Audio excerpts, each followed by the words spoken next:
दोस्तों, चाहे रामायण हो या महाभारत, ये दोनों ऐसे ग्रंथ हैं जिनके बारे में जितना ज्यादा जानकारी इकट्ठी की जाए उतनी कम है, क्योंकि ये इतने बड़े ग्रंथ है कि इसमें हर एक पात्र से जुड़ी एक कथा है। ऐसे में आज के इस वीडियो में हम लोग जानने का प्रयास करेंगे कि राम और लक्ष्मण सीता जब तीनों वनवास गए थे तब उर्मिला ने 14 बरस तक क्या किया था। चलिए जानते हैं। दोस्तों, जिन्होंने रामायण देखी है या जिन्हें रामायण के बारे में पता है उन्हें उर्मिला के बारे में भी पता होगा, लेकिन फिर भी अगर नहीं पता तो आपको बताएंगे। दोस्तों, पौराणिक कथाओं के अनुसार मिथिला के राजा जनक और रानी सुनैना की पुत्री उर्मिला नाग लक्ष्मी का अवतार थी। उनकी 2 संतानें भी थीं, अंगद और चंद्रकेतु। रामचंद्र, सीता और लक्ष्मण के वनवास जाते समय उर्मिला भी अपने पति के साथ जाना चाहती थी, लेकिन लक्ष्मण ने मना कर दिया। कहा कि वृद्ध माता पिता की देखभाल करना ही उनका कर्तव्य है। इस कारण से 14 साल उर्मिला को पति से अलग अकेले काटने पड़ी दिए।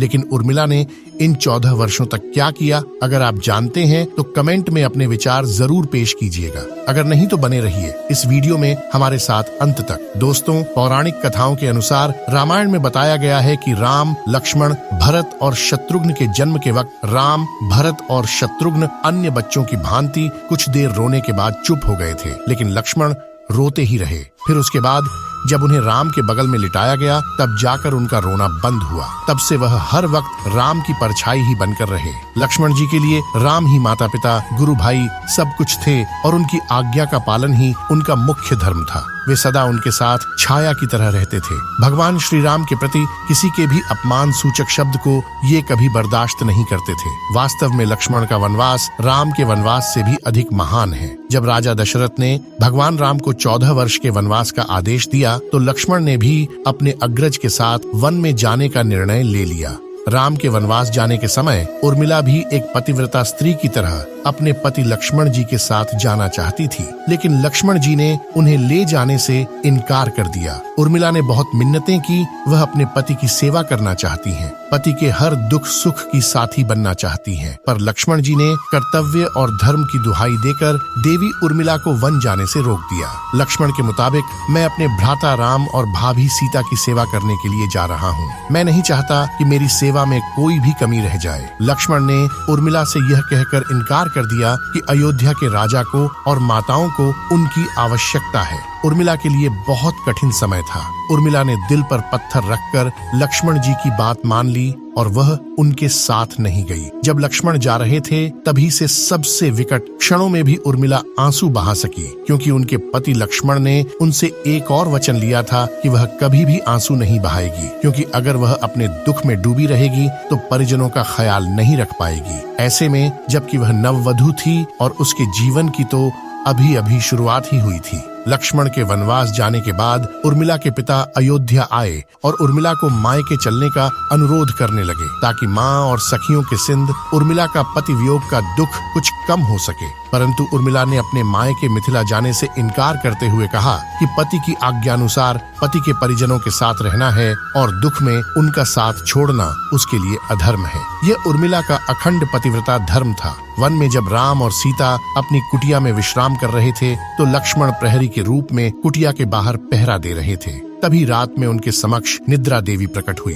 तब लक्ष्मण ने निद्रा देवी से वरदान मांगा कि उन्हें 14 वर्षों के लिए निद्रा से मुक्त कर दें। निद्रा देवी ने लक्ष्मण को वरदान दे दिया, लेकिन साथ में यह भी शर्त रखी कि उनके हिस्से की निद्रा को किसी न किसी को लेना पड़ेगा। जब लक्ष्मण ने निद्रा देवी से निवेदन किया कि उनके हिस्से की निद्रा उनकी पत्नी उर्मिला को दे दी जाए, कहा जाता है कि निद्रा देवी के इस वरदान के कारण ही उर्मिला 14 वर्षों तक सोती ही रही थी और लक्ष्मण जी जागते रहे थे। कहते हैं वनवास से अयोध्या लौटने के बाद जब राम का राज्याभिषेक हो रहा था तो उस समारोह में उर्मिला भी थी, लेकिन वह नींद की अवस्था में ही थी। यह देखकर लक्ष्मण उनके ऊपर जोर जोर से हंसने लगे। यह देखकर वहां मौजूद सभी लोग दंग रह गए थे। तब लक्ष्मण ने बताया कि उर्मिला अभी नींद में है, जब मैं उबासी लूंगा तभी उर्मिला की नींद टूटेगी।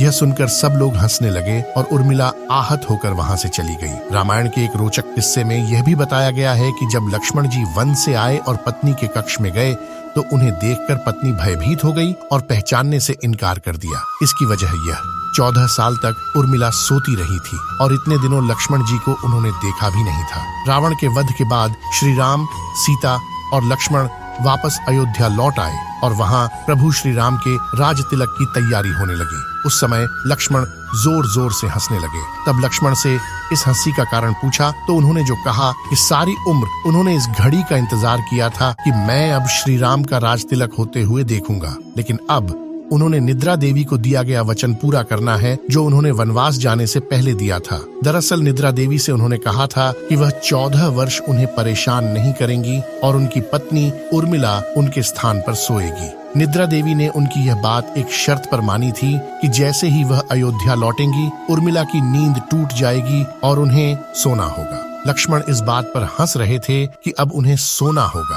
और वह राम का राज तिलक नहीं देख पाएंगे। उनके स्थान पर उर्मिला ने यह रस्म देखी थी। लक्ष्मण की उर्मिला से अंगद और चंद्रकेतु नाम के 2 पुत्र हुए थे तथा सोमदत्त नाम के पुत्र उत्पन्न हुए। अंगद ने अंगदपुरी तथा चंद्रकेतु ने चंद्रकांतापुरी की स्थापना की थी। दोस्तों, उर्मिला के पतिव्रता का बल एक अन्य कथा के अनुसार लक्ष्मण जी की विजय का मुख्य कारण बना। मेघनाथ के वध के बाद उनका सर श्री राम जी के युद्ध शिविर पर रखा हुआ था। उन सबको मेघनाथ की पत्नी सुलोचना लेने आई। पति का शीश देखते ही सुलोचना का दिल अत्यधिक द्रवित हो गया। वह रोने लगी। रोते रोते उसके पास खड़े लक्ष्मण की ओर देखा और कहा, सुमित्रा नंदन, तुम भूलकर भी गर्व मत करना कि मेघनाथ का वध मैंने किया। मेघनाथ की धराशायी करने की शक्ति विश्व में किसी के पास नहीं थी। ये पतिव्रता नारियों का भाग्य था। अब आप सोच में पड़ गए होंगे कि निद्रा देवी के प्रभाव में आकर उर्मिला अगर 14 साल तक सोती रही तो सास और अन्य परिजनों की सेवा करने का लक्ष्मण को किया वादा उन्होंने कैसे पूरा किया? तो उत्तर यह है कि सीता माता ने अपना एक वरदान उर्मिला को दिया था कि उस वरदान के अनुसार उर्मिला एक साथ 3 कार्य कर सकती थी। तो इस तरह उन्होंने अपना वादा पूरा किया। दोस्तों, लक्ष्मण जी ने माँ बाप की सेवा करने के लिए उर्मिला को यूं ही छोड़ना उचित समझा। उन्हें शायद पता था कि वे लोग जब वनवास जाएंगे तो उनके माता पिता को इसका गहरा सदमा लगेगा। इसीलिए लक्ष्मण जी विकट क्षणों में माँ बाप को सहारा और सहानुभूति देने के लिए उर्मिला को छोड़कर वनवास चले गए। कुछ पौराणिक मान्यताओं के मुताबिक माना यह जाता है कि उर्मिला के नाजुक कंधों पर लक्ष्मण जी बहुत बड़ा दायित्व डालकर चले गए। किसी भी स्त्री के लिए विवाह उसके संपूर्ण होने की निशानी होती है।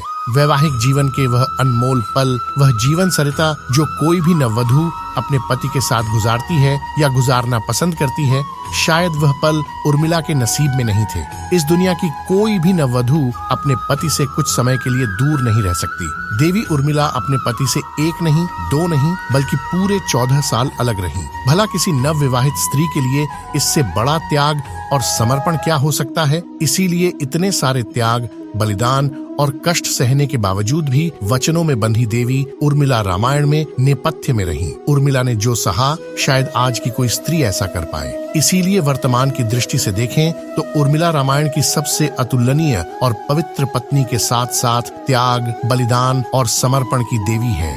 आज की पीढ़ी के लिए उर्मिला का व्यक्तित्व सबसे ज्यादा सम्मानीय और पूजनीय होना चाहिए। ऐसे में दोस्तों, आज की वीडियो में बस इतना ही। मैं उम्मीद करती हूँ कि यह वीडियो आपको अच्छी लगी होगी। अगर हाँ, तो इस वीडियो को लाइक करें, शेयर करें और चैनल को सब्सक्राइब करके बेल आइकन को प्रेस करें ताकि आने वाली नई वीडियोस की अपडेट आपको मिलती रहे। जल्द ही मुलाकात होगी एक नई वीडियो में नई जानकारी के साथ। तब तक के लिए दीजिए इजाजत। आपका बहुत बहुत धन्यवाद।